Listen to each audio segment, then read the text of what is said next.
Titus is that, that tarnished knight errant who really wants to do the right thing for everyone. And I think that's as fascinating, if not a little bit more, than writing about, the badass outlaw. I'm Michael Tamblyn, CEO of Rakuten Kobo. This is Kobo in Conversation. My guest today is the crime novelist S.A. Cosby, author of the 2021 breakout bestseller Razorblade Tears. His new book is All the Sinners Bleed, the story of Titus Crown, former FBI agent and Charon County, Virginia's first ever black sheriff, who's moved back to the county to live with his aging father. On the first anniversary of his election to sheriff, he's called to a school shooting. A teacher's been killed, and the apparent gunman, a former student and a young man whose family Titus once knew well, is gunned down by the deputies under Titus's command. The investigation into the young man's motivation leads the sheriff into dark corners of Charon County and the ghosts of its past and present. Sean, welcome to Kobo. Thank you guys for having me. It's a pleasure to be here. Charon County isn't a real place, but it's a lot like real places you know. You've built this great reputation for having complete command of setting and atmosphere. So can you tell me about creating Charon County? Why did you want to tell this story in this place? Yeah, sure. So, like you said, Charon County is a fictional setting, but it is the amalgamation of many small towns in the South that I've known personally or through friends and family. And for me, the South is sort of the fictional mother of American letters. Everything that starts in America, both good and bad, I think starts in the South. Virginia was the site of one of the first settlements in the New World. Of course, that stain of slavery and Jim Crow still hangs over our nation, not just the South. And so for me, the setting was paramount. I wanted to tell a story set in a place that it's struggling with its past and trying to define its future. And I don't think any place so exemplifies that struggle as well or as passionately or as viscerally as the South. And so when I went about starting to create Charon, I took pieces from my hometown of Matthews, Virginia, the town that I live in now, Gloucester, Virginia, places like Raleigh and Durham, and places out to the far west like Charlotte and Smith Mountain Lake and Roanoke, because those places are familiar to me, but they also allow me a jumping off point to sort of illustrate the ideas and the cultural and societal norms that exist in the South, both for good and for ill. Let's talk a bit about the main character, Titus Crown. Like all good characters, he's a bundle of different forces and stories. He had a whole separate career with the FBI where we gradually learn about both his successes and failures. He's back in Charon County to care for his aging father after the death of his mother. His being elected to sheriff was not part of his long-term plan.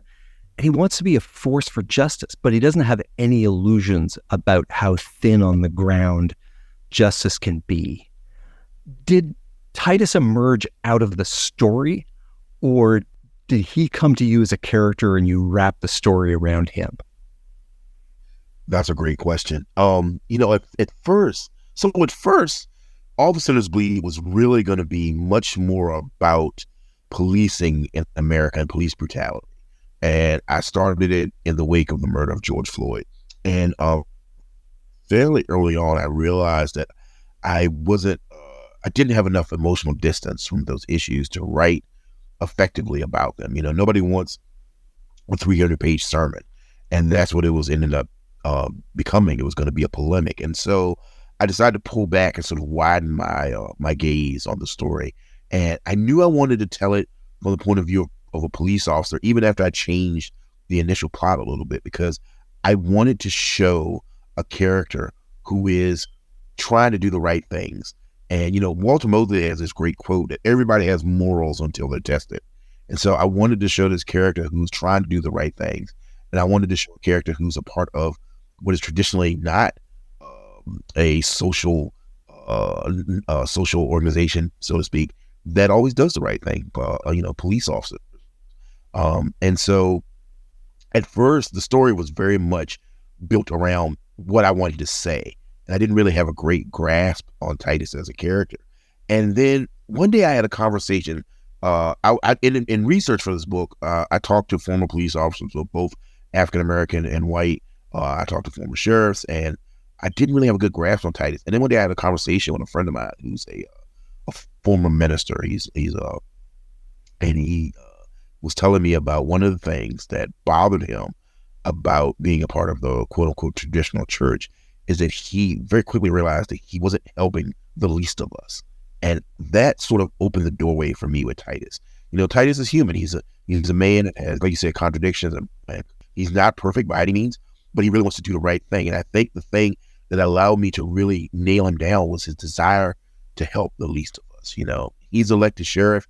He wants to be the sheriff for everyone in Charon County, not just the people who supported him.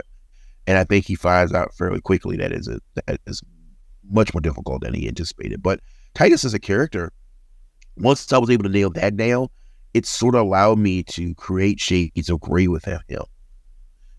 All great characters, I think, all good characters, especially the ones I'm drawn to, are people who overcome their failings to do the right thing. There's a difference between, say, Michael Corleone in The Godfather and Toby in Hell or High Water. Mm-hmm. There's a certain sense of guilt and certain sense of conscience in Toby that is missing from Michael. Both great characters, but I sort of explored that Michael Corleone style of character in Blacktop Wasteland and Razorblade Tears. Mm-hmm. And so I wanted to look at the other side. I think someone once said to me that a knight whose armor is clean is a knight who's never been tested. And so I wanted Titus to be sort of this knight errant, but I wanted his armor to show the battles he's been through. And hopefully I succeeded. In that idea of a knight errant, you have Titus almost perfectly situated as a man almost without a country. Black folks don't trust him because of a history of corrupt law enforcement in the county. Mm-hmm. White folks don't trust him either for a whole bunch of reasons, from straight up racism to people who don't mind a little corruption as long as it's their kind of corruption. And his own deputies see him with his FBI experience to be apart from the policing that they know. Mm-hmm. So why set Titus so far apart from everybody? I think narratively, the greater the struggle that you have to overcome, the greater the triumph, And again, I wanted him to be, it sounds sort of pretentious saying this now, but I wanted him to be this sort of mythic character. I wanted him to be sort of this elevated character that rises above all the things that are in his way. A good friend of mine, Ed Kurtz, who's a writer, said, writing is putting your character in a tree and throwing rocks at him. And I think I threw bricks at Titus from time to time, but I knew he could take it. I knew he was the character who could withstand it, who could overcome. And I love characters like that. I think I started my career writing about characters who give into the darkness. And there's nothing wrong with it. I'm fascinated with that aspect of humanity. I'm fascinated with that on an existential level. But I'm also fascinated about characters who refuse to give into the dark side, who refuse to let the darkness in, or let me rephrase that, who refuse to let the darkness win. Because I think for Titus, especially in the confines of the story that we meet him in, he has to let the darkness in a little bit, but he never lets it corrupt him. He never let it touch who he really is. And so all these struggles that he have, all these issues, with the town, with his deputies, with his love life, with his father, with his brother, all these things are all these obstacles that he overcomes. So when he does overcome them, it makes his triumphs that much more moving and that much more satisfying. But there are times where I felt bad for the guy. Oh, yeah. You don't just chase him up the tree and throw rocks at him. I think you kind of set the tree on fire. Yeah. Sadly, I have to agree with that sentiment. You've talked about growing up in a place that is claimed by Confederate apologists and how they sort of want to wrap their arms around a territory at the same time that every inch of that place has also been and is being inhabited by African Americans, enslaved and free. And so how does Sheriff Crown look at Charon County through that lens? Is he in the border between those parallel worlds? Is he colliding with it? How did those two ideas come together? That's an interesting question. I love that. So Titus is of two minds. There's sort of a persona that he's created, that he's Sheriff Crown, and he's, he wears his aviator sunglasses, his pants have a crease on them, sharpen up his sliced bread. He sort of creates this persona because he understands, that pageantry and theatricality, to quote Ra's al Ghul from Batman Begins, is a useful tool. And so he creates this persona of the Sheriff Crown. But on the inside, there's a man named Titus. There's a little boy named Titus. And so there's a little boy who understands that there are people in the town that he loves, the place that he grew up, the place that he shared with his father and his mother and his brother, who think they own that. They think it's theirs in totality. And so there's a part of him that seethes with rage. That barely below the surface, there's anger and recrimination inside of Titus because he loves Charon as much as anyone else. And so he sort of has to have these two halves of himself come together, where there's Sheriff Crown, who is totally unbiased in any respect to any citizen, but then there's Titus Crown, who is angry when he sees Confederate apologists walking in, Civil War garb, who's angry when he walks past the statue of old Rebel Joe dedicated to Confederate soldiers, who feels this sense of almost hopelessness when he sees how divided his town is.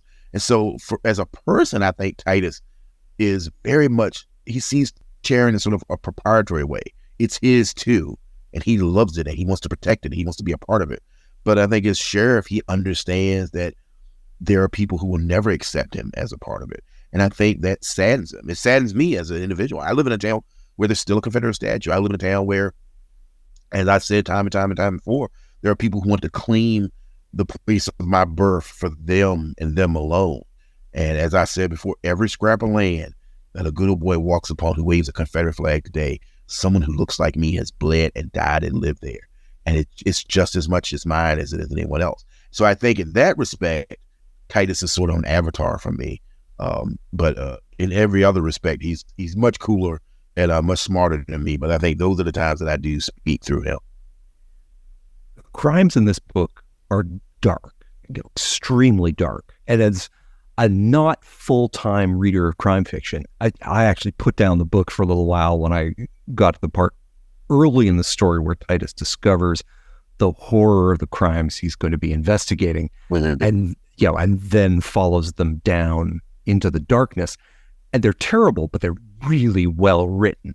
Now, you've written horror before, including stories as a kid that were so scary, your teacher sent you to the school psychologist. Yeah. So when you're writing something that is more of a mystery, more of a crime novel, do you have to approach things that are dark and scary differently than if you were going at it in kind of in full bore horror writer style?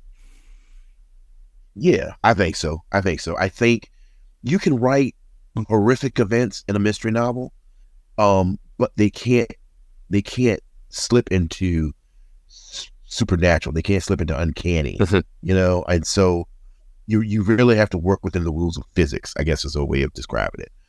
Whereas if you write a horror novel, like one of my favorite horror novels is Salem's Lot, and Salem's Lot, there's people floating outside the windows. There's there's this sort of almost magical quality that is superimposed on top of these horrific, very visceral events, with people being bitten by vampires or what have you. I think when you're writing something that's grounded in reality, you do have to pull back a little bit. And so what that does, I think, for the writer is that you have to sort of play on the idea of the suspension of disbelief. You have to sort of cajole the reader, and you don't have to give them the full view of what you're doing. There are things that I write about in All Sinners Bleed that are terrible. They're horrific. They're beyond horrific, and they're obscene, I think. And so I knew as a writer, I don't have to show you all of that. I just have to give you a glimpse behind the curtain. Your mind will fill in the rest of the blanks. There are scenes in there that are, the aftermath of something horrific. And even though those scenes are very visceral, very graphic, as you come upon them in the aftermath, it almost gives you as a reader a little space to be like, okay, well, at least we didn't see, the face being cut off. At least we didn't see, what this person went through. We see the aftermath of it. I think you do that in crime fiction because you don't have that sort of permission that horror gives you. Horror is, you write a horror novel, say for instance, Clive Barker is one of my favorite horror writers. There is this moment in a horror novel where you're like, oh my God, is he really going to, he's showing us that. Okay, we're going there. And I think horror has that sort of permission where crime fiction doesn't. One of the things that was a big influence on All the Sinners Bleed was the TV show True Detective season 1. And there's a lot of instances in that show where you're not shown what's going on. You're just given a glimpse. You're just given just the barest crack in the wall to see just an image or just an idea of what's going on. And again, I think that is more terrifying and more horrible than if you were just shown everything full on in the bright light. Your mind creates these images that no writer can ever exceed. And so for me, when I was writing about these really dark things, that was sort of the tactic of, I just want to point you in the direction I want you to go. And then I want your mind to fill in the rest of the blanks.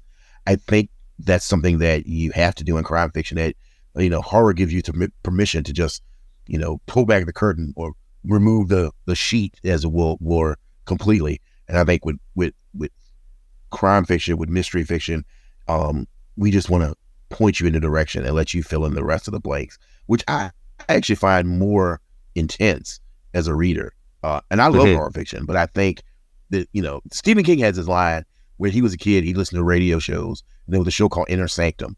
And he said, eventually Inner Sanctum became a TV show. And he said, that was scary and didn't work. He said, but there was at the beginning of Inner Sanctum on the radio show, there was this creaking door opening. And he said, there's nothing they could have shown on TV that looked as terrifying as that door sounded. And I've always remembered that when I write scenes of the extreme horror, extreme violence, of dark, the inhumanity that we can visit upon ourselves. Nothing I can describe is going to be as terrible as something that you create in your own mind. And so that's sort of the tactic that I use. And so then as you're looking at the page, as you have that scene down in front of you, do you find yourself subtracting, taking things away to try and hit that balance point? Yeah, I think, when you first, like in the first draft, I write something and then I look and it's almost like the reversal of a sculpture. I'm like, how much do I need to occlude? How much do I need to hide? How much do I need to remove so that the reader is filling those blanks? Because again, in much the same way, like I said, nobody wants a 300-page sermon. Nobody wants, 300 pages of a gross out comic. And so there's a fine balance you have to find between the suggestion of the darkness, the suggestion of, the unspeakable, but also I need to give you the roadmap. But it's funny, I had a conversation with the writer Dennis Lehane last year, we were at a convention, writers convention, and he was talking about how it's difficult for him to write novels nowadays because it's so hard to go to those dark places, and I don't know what this says about him or me, but it doesn't bother me. Like I write really dark stuff, and I can play with my cat. And maybe when I get older it'll bother me, but I think it's because it's so far removed from who I am and what I am. I think also, I know every dark thing that I write about is in service to the light. You know what I mean? And so I guess I console myself with the idea, yes, I'm writing this horrific story, about murder and crime and serial killers and just these, the most inhumane things, but I know where I'm going with it. I know where I'm taking my character. I know where my hero is going. And so, no matter how dark the night is, I know as a writer, as the creator, as the author, the dawn is coming.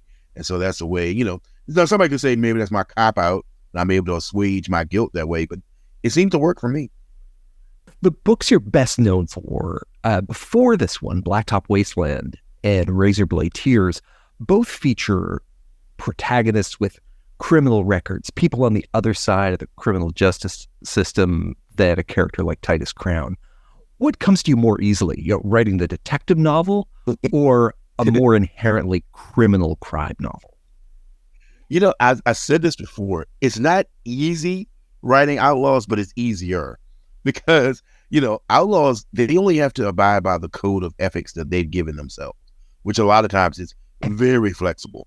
And so Titus has got this own personal code of morals and ethics, but he's a sheriff. He's bound by his office. So when I write about Blacktop Wasteland, when I write about the character Bug, Bug has a very flexible moral center. And so he only has to abide by the rules he's given himself. Same with other characters in our Razorblade, Ike and Buddy Lee. They have a very flexible sense of morality. And so it's easier, like so when you write about a character like Titus, even without the star, without the badge, he's a more moral person. He has more consciousness than those characters.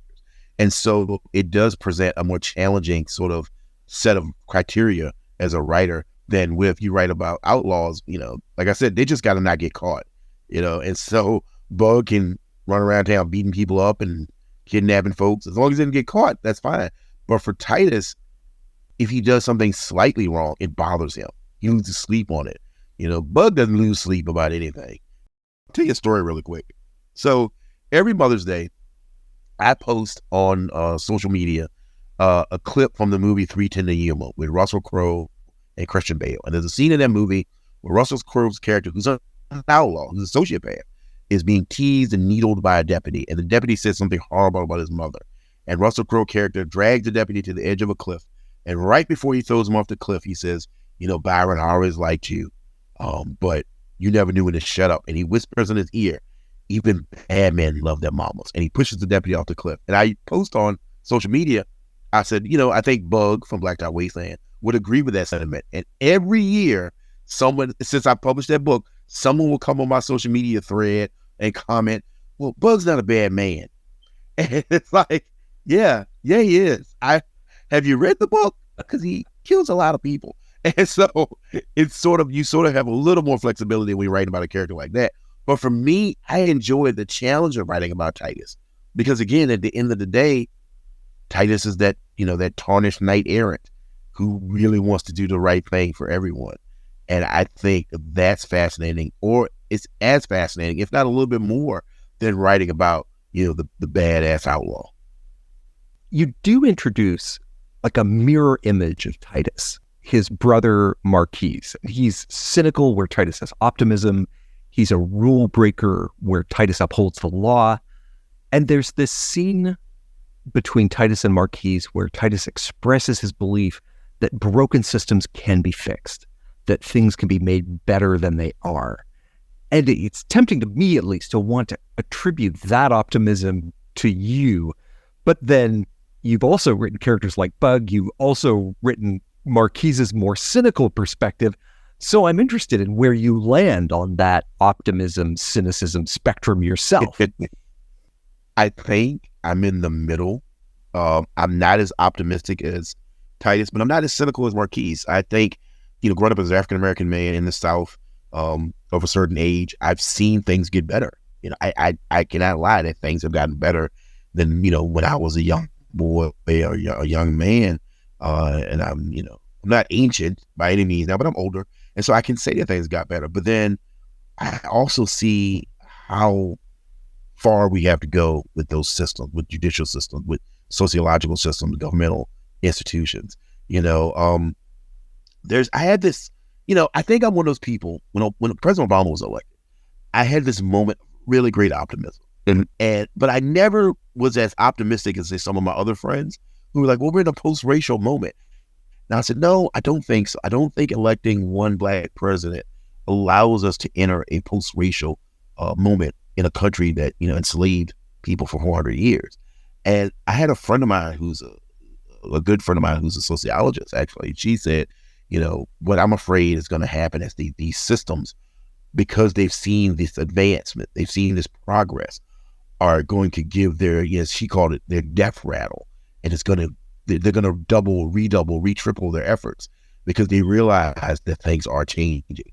And I think we saw that. I think there was a sort of rebound from Obama with Trump being elected. And not just Trump as an individual, but what he represented was this sort of waking giant of a certain type of individual who looked up and looked around and was like, oh wow, these people that I've treated as minorities, these people that I've treated as lesser, as marginalized, are making great strides. And so I think we've seen that. I think at the end of the day, though, I am more optimistic than I am cynical. But I think a healthy dose of cynicism allows you to exist in our modern world. I think you have to be a little cynical to exist in a world where, the former president's been indicted 4 times. But at the end of the day, I think also I really do, believe in our heart people are good. I've been lucky to travel around the country in the last few years with these books, on book tours, do speaking engagements. And I got to tell you, I've had more kindness shown to me than not. I've had more general camaraderie shown to me than not. And so that gives me hope. That gives me optimism. But I think, I'm my mother's child, and my mother was, make a plan, hope for the best, but prepare for the worst. She used to say, you can leave the house, if it looks like rain, take an umbrella. So I think that's the way I look at it. It's interesting that you talk about that backlash, though, which is so much about playing on fears and amplifying fears. Because in this book, fear is almost a force that is running on its own through the story. And we're living in a real world now that seems to have spun itself up into a frenzy of conspiracy. People obsessed about child abductions and human trafficking and shadowy cabals and plenty more on a national scale. That fear lives in the background noise of all of our lives, depending on how well we've developed ways to tune it out. But was that something that you wanted to touch on or bring in to All the Sinners Bleed? Oh, yeah. Absolutely. When I was writing it, I wanted to show in a microcosm what we're dealing with on a macro scale in America. And so, we have this very real character in the book who's a killer, who is, in this town, who's been a part of this town, in hiding in plain sight, as some people say. And what that does is it creates this sort of sense of conspiratorial heightened awareness, where everyone's now afraid. Everyone's reacting out of fear. There's, and because I've seen it happen, like you said, on a larger scale, this idea that someone's out there to get us, someone's going to hurt us, someone's going to take something I have, I think on a larger scale, conspiracy theories are comforting for some folks because the alternative is there is no one in control. That we're all in this together, but we're also on our own. I think for some people, it is more comforting to believe, like you said, there's a shadow cabal pulling the strings, than to realize we don't know what we're doing. There's a line in the book where Titus is reflecting on when his mother passed, and he has a moment where he realizes adults really don't know more than kids. He has this moment where he realized, adults are just, kids who got older. And so I think that terrifies people, that there's nobody in charge. I think that's what the allure of authoritism is that, there's someone who's going to tell us what to do. There's someone who's going to tell me how to react, how to act. I had a conversation with a young writer, and we were talking about books and writing and marketing and the business side of writing. And she said to me, she's like, well, I really appreciate you taking the time to talk to me, but I really wish you could just tell me how to write a bestseller. Tell me what I'm supposed to do. And I can't. And that's the terrifying thing about life. But I think for me, that's also exhilarating. It's like, we don't know what we're doing. Let's see what happens. I'm of that mindset. And so I try to empathize with people who have really went down that rabbit hole of a conspiratorial type mindset, because I understand the fear, but at the same time, I think that's what makes life exciting is we don't know what's going to happen next. Think how boring it would be if, we sort of existed in this meta Calvinistic universe where we knew everything that were ever going to happen to us until we the end of our lives. And so when I wrote All the Sinners Bleed, I wanted to touch on that. I wanted to touch on that sort of the comfort that people find in that. They find in the idea of, well, there's someone out there, so we have to lock our doors and stand guard. But ultimately, that is reductive, and that really saps the joy out of your life. And so, like Titus, he's that bulwark against that mindset. He's afraid. He has a conversation with his girlfriend in the book. Well, yeah, he's afraid, but he uses that fear to drive him to do the right thing. And I think that's what you have to do. I'd like to talk a bit about the job of writing and what that looks like to you. Do you still write at a lap desk in the living room? I still do. We got a cat recently, which has made it a little more difficult. When I had a dog, and the dog get scared, like he just like to sit at my feet. But the cat wants to see what's going on, and there's a dangling participle. No, I'm kidding. But I still do write in the lap desk in my recliner. I like to write with music, so I throw on my earphones. It's funny though, because we're in the process of building a house, and the designer asked me, he's like, Mr. Cosby, what are your must-haves to use HD TV speak for a minute? And I said, yeah, I just want an office with a door and a lock. That's all I want. Like, that's all I need is like everything else, whatever she wants is fine, but I just want a door with a lock. Not because I want to lock people out. I think it's fun to go in there and just sort of immerse yourself in the world that you're building. For me, I used to write for years. I was a retail manager, and I wrote on my lunch break. I wrote in a coffee shop, and so background sound, sort of the sturm and drang of background doesn't bother me. In fact, I enjoy it. Like I said, I write with music. I know a lot of writers who have to write in total silence. But for me, it helps me get in a place. I think writing for me is an beautiful, incredible art form. But I also look at it, I was raised in sort of a blue collar home and sort of a blue collar childhood. And so writing is something that I feel like, people will tell you, don't say it's a job. Once you call it a job, you lose the joy. No, it's a job that I enjoy. I love it. And I feel I have a responsibility to write stories. I'm not as precious about it as I used to be. For instance, I don't wait for inspiration anymore. There's a school of thought where you have to wait to be inspired. You have to wait for the muse to touch you and talk to you. And I just don't think you can write effectively that way. I like sitting at a desk and thinking of stuff. Sometimes I thought a story doesn't go anywhere, One thing I do, which sounds funny, but I'm a big fan of Pinterest. I love looking at photos and then writing about the photo. Like I just write short stories about the photo to myself. Sometimes nobody ever sees them. I just will pull up, I'll type in Southern Gothic aesthetic, or I'll pull in urban loneliness, and I'll type, you'll pull up something that looks like an Edward Hopper painting, and I'll write a story about it. Again, a lot of times it doesn't go anywhere, but sometimes it becomes a book. That was sort of the very, very, very nascent beginnings of Razorblade Tears. I wanted to see pictures of old gangsters, of old outlaws who made it to being old, and it brought up a picture of two actors, Danny Trejo and Ron Perlman. Oh yeah, and I just started messing around with the idea of what would be the story of these two guys. Why would these guys be together? And of course, it ended up morphing into totally different characters, but that was the beginning of it. For me, writing is this thing that comforts me. It's my job. It's my passion. It's my joy. All through my life, the ups and downs I've had, even losing my mom, writing has always been there to sort of buoy me. It's one of those things that, I don't think I'm the best writer in the world. I think there are many writers that are better than me, but I think I'm pretty good at it. And I think if you're pretty good at something and it brings you joy, then that's really all that matters. I've just been lucky that other people seem to share my sentiment. When you were just starting as a writer, and you're putting in 60 hours a week in retail and still finding those moments to get stories written. It seems like when you're trying to fit writing around an already full life, does it feel like you have more words than you have time to write them down? Oh yeah, definitely.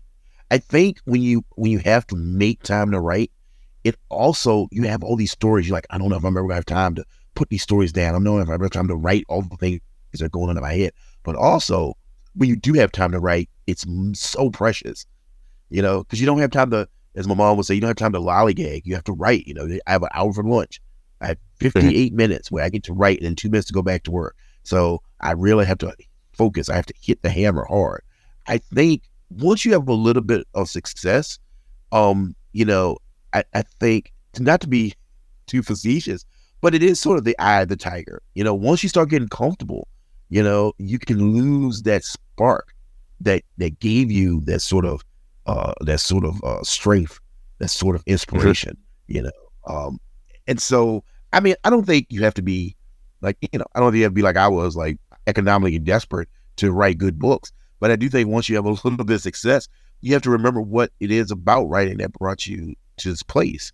And for me, I don't think I'll ever lose that spark, because I've been very lucky to have a lot of success the last few years. But if you took all the success away, I still would tell stories. I've always told stories. And so now I'm just very lucky that I feel like I have the opportunity to tell a lot of the stories. I'll never tell all the stories I want to tell, but I feel like I'm closer now than I was 10 years ago when nobody knew who I was. But even having said that, I still was writing. It's like my mom used to tell the story. I think it's a legend. I don't think this really happened, but she swore up and down it did. She used to like that other story that I was 4 or 5 years old, and she was reading the Three Little Pigs to me. And at some point, I started complaining about the story because I didn't understand why they hadn't built all the houses out of bricks. If they, and she says, like, I was very upset about that. Like, they had bricks this whole time. And so it's one of those things. I think she may have exaggerated the story a little bit, but I do have a vague memory of that. And so I just feel like this is the thing that I'm supposed to be doing. This is my purpose. I've had a lot of other jobs. I've been fairly decent at them, but I've never been as good at any job as good as I am at writing. And that's not to say, that's not an egotistical thing. I just feel like it's just the thing I'm meant to do. And I'm very lucky that I found it, that I found that purpose. I just want 10 years from now to get the 25 collected essays about Southern Gothic kitchens coming out of Pinterest that you've been building up in a desk drawer somewhere. And then one day it's going to be like, okay, there's nothing else coming out. Here come the kitchens. Yeah, there's a whole file of Southern Gothic kitchen and stainless steel Americana appliance. Nice. There is one version of the how to be a successful American novelist in the 21st century tradition that says you go to a certain kind of school, then you do an MFA in creative writing at a certain other school, and it goes on from there. And I don't know how true it is, but it's powerful because it's so specific. It's like a recipe. You do this, and you do this, and then you do this, and then then you get your novel. You're part of the other version of the story, which is people try to figure out how to get a story out of themselves however they can. That is way harder to talk about because it has as many different versions as there are people. So when people ask you, how do I do what you're doing? What do you say? And that's a really good question. Because people ask me that a lot. And here's the thing that I think is, I don't have many hot takes, so I'll say this is a mild, lukewarm hot take. I admire MFA programs. I have a lot of friends who are really great writers who have MFAs, who have creative writing degrees. And I was going to college for that until I had to drop out. My mom was already ill, and she got sicker, so I had to come out, and I never did return. But I think MFAs, they have a really great purpose because I think they do create a sort of professionalism in writing. That being said, I think you can learn the nuts and bolts of writing. I can teach you verb-subject agreement. I can teach you active versus passive voice. I can teach you 3-act structure and the hero's journey, by Joseph Campbell. I can teach you all those things. Can't teach you how to tell a story. I think you either have it or you don't. And I think that is, you see that sometimes, especially as you spoke about MFA programs, there are people who are going through those programs who can do the technical aspect of it, but it's not telling a story. Again, I'm going to quote Stephen King. He has made, I'm probably getting this quote wrong, but he has said something about, he likes to play the guitar, right? And on a technical aspect, he's okay. He's not lighting the world on fire. But because he doesn't have that spark of that thing that allows you to be a musician, it sounds hollow, it doesn't, as he said, it's not boss. It doesn't move. And so I think for me, when I talk to people about how do you do what I do, I tell them, the thing that I did was I read a lot and I wrote a lot, and it sounds very simplistic and it sounds a little pedantic, but that's what I did. But I think deep down inside that I always knew I'd be a writer. I never knew that the things that have happened would come to pass. I just felt like I'm never happier than when I'm writing. And so that happiness has to mean something. It has to count for something. And so I figured eventually one day, just through just my stubbornness and my spite, I would get published. And I think that's not what people want to hear, when people ask me that. They want me to tell them the magic bullet. They want, Somerset Maugham said there's 3 rules of writing. The first rule, nobody knows the other 2, but they want the other 2. And I can't give it to you. All I can tell you is that I just had such a passion for writing and such a love for the art form. I just had this confidence in myself that one day someone would take notice of my writing, other than say, my mama and my girlfriend, because your mama and your girlfriend gotta like your writing. Well, your mama do, your girlfriend doesn't have to. And so, like you said, it is very frustrating for people when they talk to me because I don't have the answer. I don't know the secret sauce, so to speak. All I can tell you is what I did. And what I did was read a lot and write a lot. And it's not easy. And that's not the sexy answer. That's not the fun answer. But it's the answer that's the truth. Something you mentioned in your book acknowledgments and some interviews you've given is that you have had a community of writers around you, supporting you, you've been engaging with. Can you tell me a little bit about them and the role they've played? Oh gosh, as you've developed your career? They're indispensable. There's a reason they're always acknowledging my books, and I'll mention a few of them here. Eric Pruitt, Nikki Dolson, James D.F. Hanna, James Quealy, Jordan Harper, who is, in my opinion, one of the great crime writers of the last 25 years. Those folks they knew me before I was S.A. Cosby. They knew me when I was just Sean Cosby, trying to get published, trying to write. They were here before the Halcyon days, and they're the folks that are always honest with me, and vice versa. I'm always honest with them. We trade each other's manuscripts. We talk about story. We get really nerdy talking about narrative and story and structure. But those folks are the folks that keep me buoyed, keep me floating, keep me up when things aren't going great.